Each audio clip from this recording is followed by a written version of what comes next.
ይህ የኢትዮ ግዕዝ የሆሮስኮፕ ቻናል ነው። ሰላም ለእናንተ ይሁን የተወደዳችሁ የኢትዮ ግዕዝ የሆሮስኮፕ ቻናል ተከታታዮች፣ እንኳን ወደ ዛሬው ልዩ ዝግጅታችን በሰላም መጣችሁ።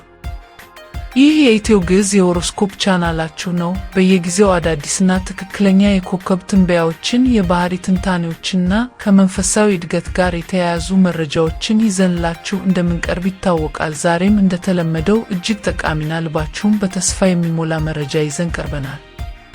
የተሻሉ መረጃዎችን ወደ እናንተ ለማድረስ ያግዘን ዘንድ ቻናሉን ሰብስክራይብ፣ ላይክ እና ሼር ያድርጉ። ሰላም ለእናንተ ይሁን ውድ ስኮርፒዮዎች፣ እንኳን ወደ ሰኔ ወር 2017 ልዩ የኮከብ ትንበያችን በሰላም መጣችሁ።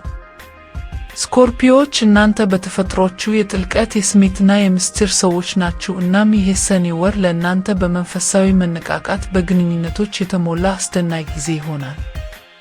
እስኪ የሰማይ አካላት ምን ይዘውላችሁ እንደመጡ በዝርዝር እንመልከት።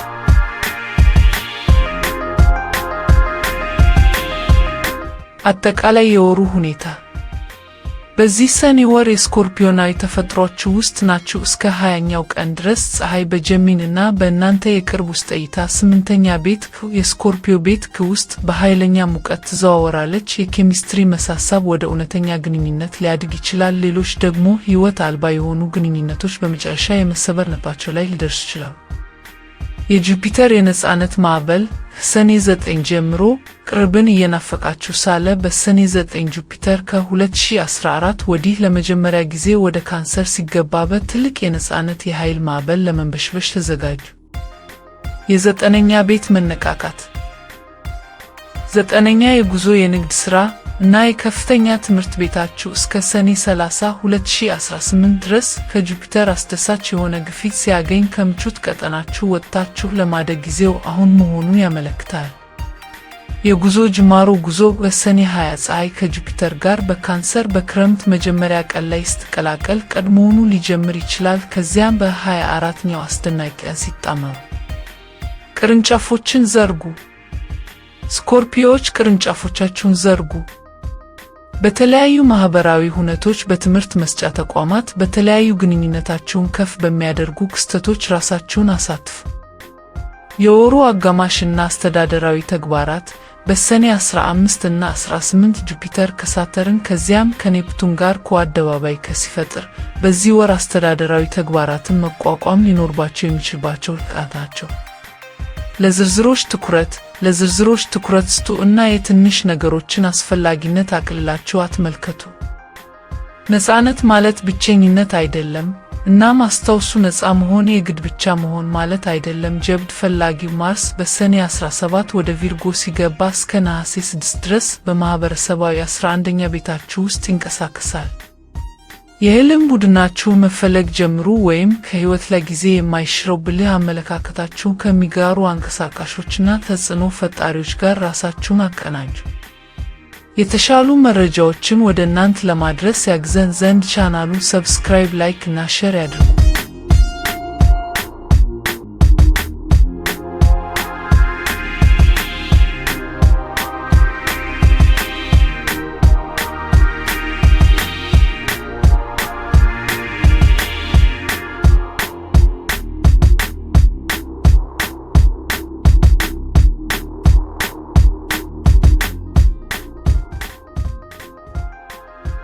የስኮርፒዮ የፍቅር ሆሮስኮፕ ለሰኔ 2017።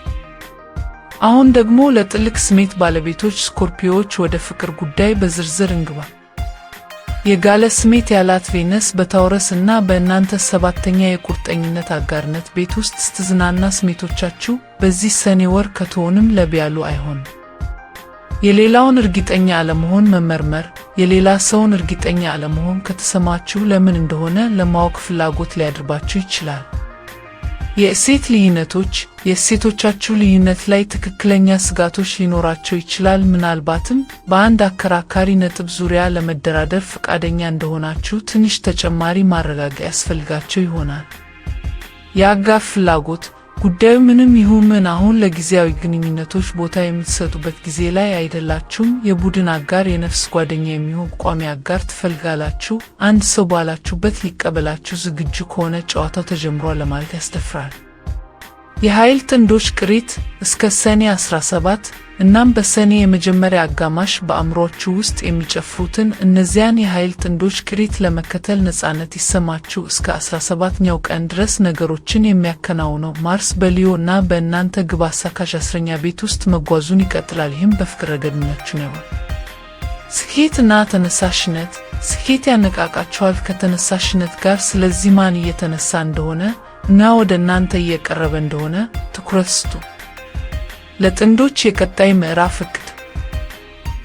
ቀድሞውኑ ጥንድ ከሆናችሁ ይህ የማርስ ዑደት ከሚያዝያ 18 ጀምሮ ሲጀምር ቀጣዩን ትልቅ ምዕራፋችሁን እንደ ጥንድ ለማቀድ አንድ በአንድ ፍንጭ እያገኛችሁ ነው። በዚህ ሰኔ ወር በመንገዳችሁ ላይ ጥቂት የኃይል ሽኩቻዎች ሊያጋጥሟችሁ ይችላሉ። የግንኙነታችሁ አለቃ እንዳልሆናችሁ ለማስታወስ ሞክሩ፣ ያ በጋራ የተስማማችሁበት የፍትወት ጨዋታ ካልሆነ በስተቀር።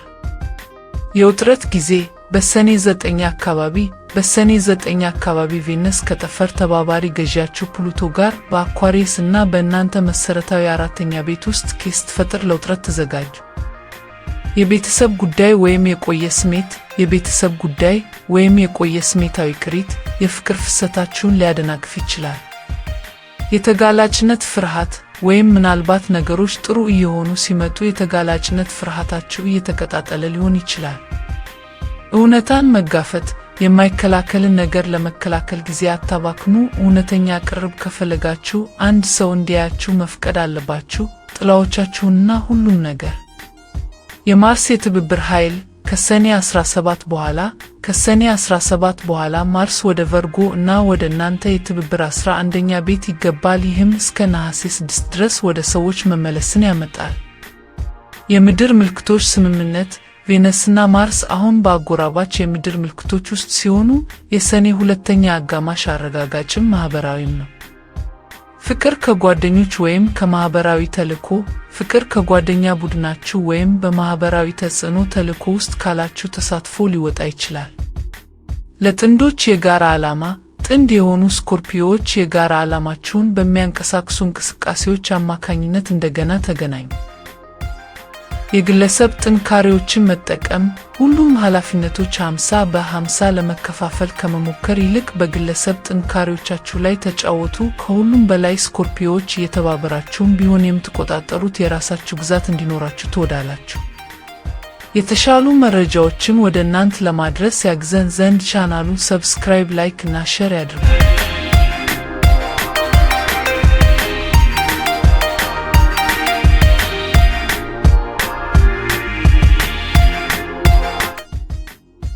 የስኮርፒዮ የገንዘብ ሆሮስኮፕ ለሰኔ 2017። አሁን ደግሞ ለስልት አዋቂ ስኮርፒዮዎች ወደ ገንዘብ ነክ ጉዳዮች እንምጣ። የመንፈስ መነሳት። ከወራት የውስጥ እይታ በኋላ ስኮርፒዮዎች መንፈሳችሁ ለመብረር ዝግጁ ነው። ጁፒተር በሰኔ 9 ወደ ካንሰር እና ወደ እናንተ 9ኛ የጉዞ የንግድ ሥራና የከፍተኛ ትምህርት ቤት ይገባል። ይህም እስከ ሰኔ 2018 ድረስ ለደፋር እድገት መድረኩን ያዘጋጃል። የሰማይ ገደብ። ብራንዳችሁን በዓለም አቀፍ ደረጃ ማስፋፋት፣ ወደ ትምህርት ቤት መመለስ ወይም ራዕይ ያለው ፕሮጀክት መጀመር የሰማይ ገደብ የለውም። አስደናቂው ቀን ሰኔ 24። የሰኔ 24 የፀሐይና የጁፒተር አሰላለፍ። የአስደናቂው ቀን ከእነዚህ ትልልቅ ህልሞች ለአንዱ ሌላ አረንጓዴ መብራት ሊሰጥ ይችላል። የጀሚኒ ወቅት እስከ ሰኔ 20 ድረስ። የጀሚኒ ወቅት ትኩረታችሁን በገንዘብ፣ በጋራ ሀብቶችና በረጅም ጊዜ እቅድ ላይ ያደርጋል።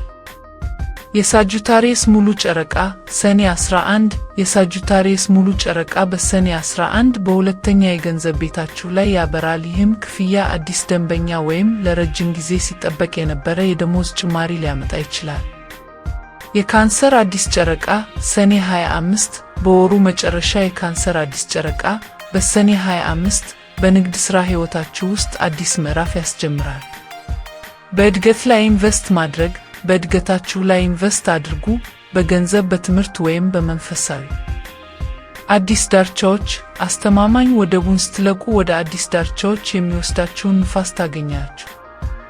በመጨረሻ ውድ የስኮርፒዮ ነፍሳት እንደምታዩት ሰኔ ወር ለእናንተ በመንፈሳዊ መነቃቃት፣ በፍቅር ጥልቀትና በገንዘብ ነክ እድገት የተሞላ አስደናቂ ወር ነው። የሰማይ አካላት የሚሰጧችሁን ይህንን ኃይል ተጠቅማችሁ ከምቾት ቀጠናችሁ ወጥታችሁ አዳዲስ ነገሮችን ለመሞከርና ሕይወታችሁን ወደ ላቀ ደረጃ ለማድረስ ድፍረት ይኑራችሁ።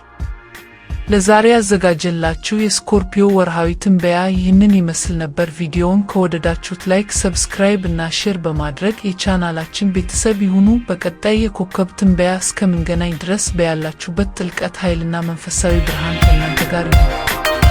ሰላም።